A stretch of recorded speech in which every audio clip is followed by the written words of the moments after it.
Making a game is hard, or is it? I'm joking.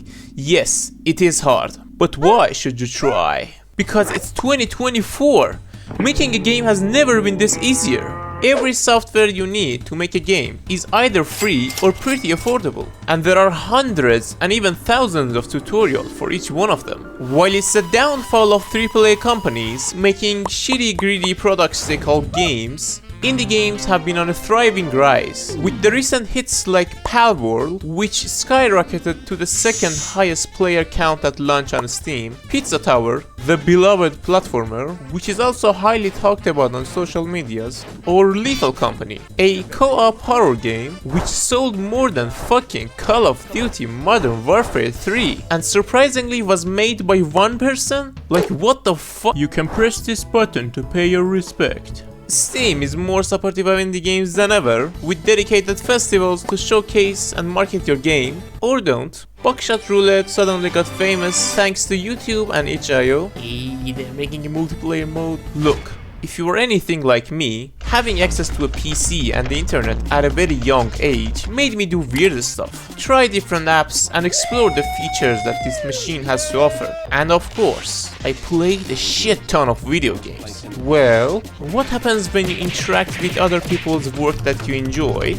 It makes you want to create. You watch some action movies, you see yourself as that cool character. You listen to some catchy tunes, you wanna write your own music. You see Judy Hops, you turn her into Fat Judy Hops. And you play games, you wanna make your dream game. Alright, here's a breakdown of what you're gonna need to make a commercial game according to ChatGPT, because I was lazy to look it up.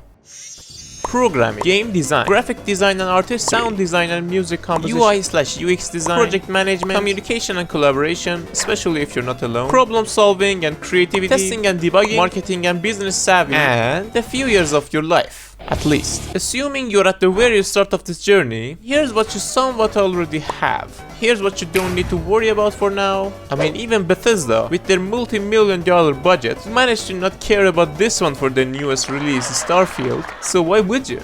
And here's what you can start learning and improving. And if you're alone like me, you'll definitely need this one. I know from experience. I've tried and failed many times learning a programming language due to lack of tutorial content in my native language, or vernacular.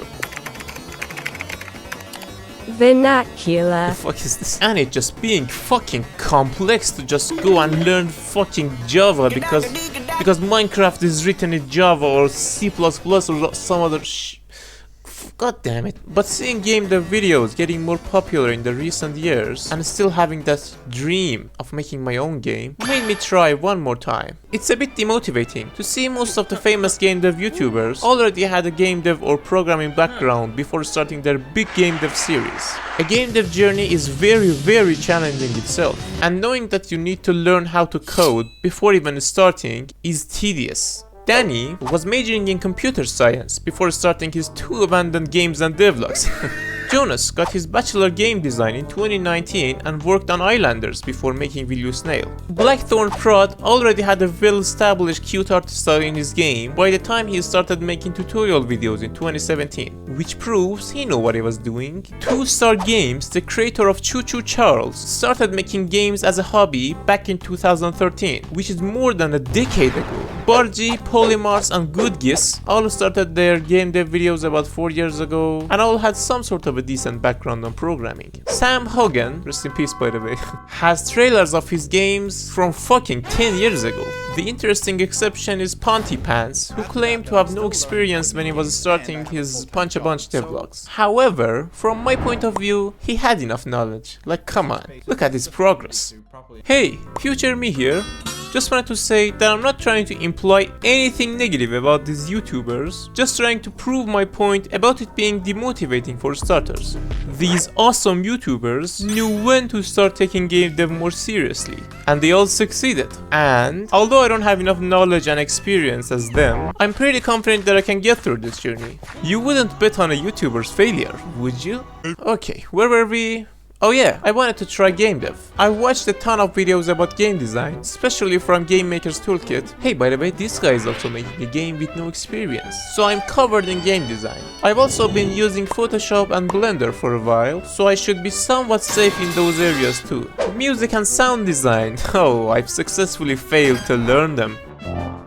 But they can wait. Programming, as I've mentioned before, is the most challenging part for me, and you seriously cannot make a game without it, unless you use a codeless game engine. But I've already picked a coding language and a game engine. I tried Godot for a month at the end of 2023, but I cannot recall why I stopped. However, right now, I am ready again to make games in this channel, documenting my journey in a fun way, from my own perspective. I'm just inspired by the games I've played and the devlogs I've seen. The recent return of Brakis, who will be making Godot tutorials, is also a huge motivator. Brakis to Unity and Godot is like Blender Guru to Blender. If you have no clue what I just said, you will if you just stick with me on this journey. Oh, and in that 1 month with Godot, I actually had fun coding for the first time. Watching your character move in the world you built, fixing bugs after hours of headache, and seeing the reaction of your friends playing your silly little game, it's all incredibly rewarding. Don't worry about polishing a perfect game right away. The journey itself and the joy of creation are all valuable experiences. And also, you'll have a whole new appreciation for the incredible work of other developers put into the game you love. And let me introduce you to these cool and free apps to get you started.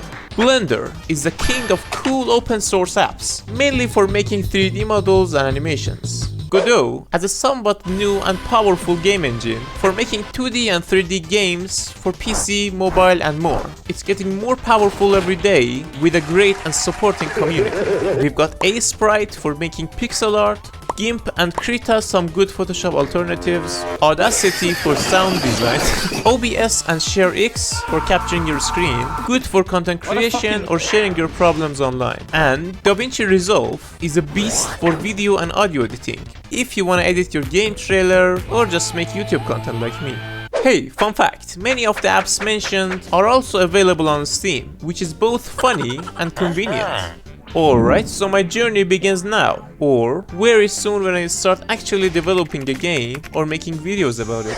So you better smash that subscribe button so you don't miss my suffering. Oh, almost forgot to mention that AI chats are now everywhere and mostly free to use. Boring! Shut up, nerd! They are also pretty useful for bug fixing and learning some unique solutions that might only occur to you, or maybe even write or clean up some code for you. Alright, that's it. Bye bye. My voice is fucked now. I need to go and drink some water.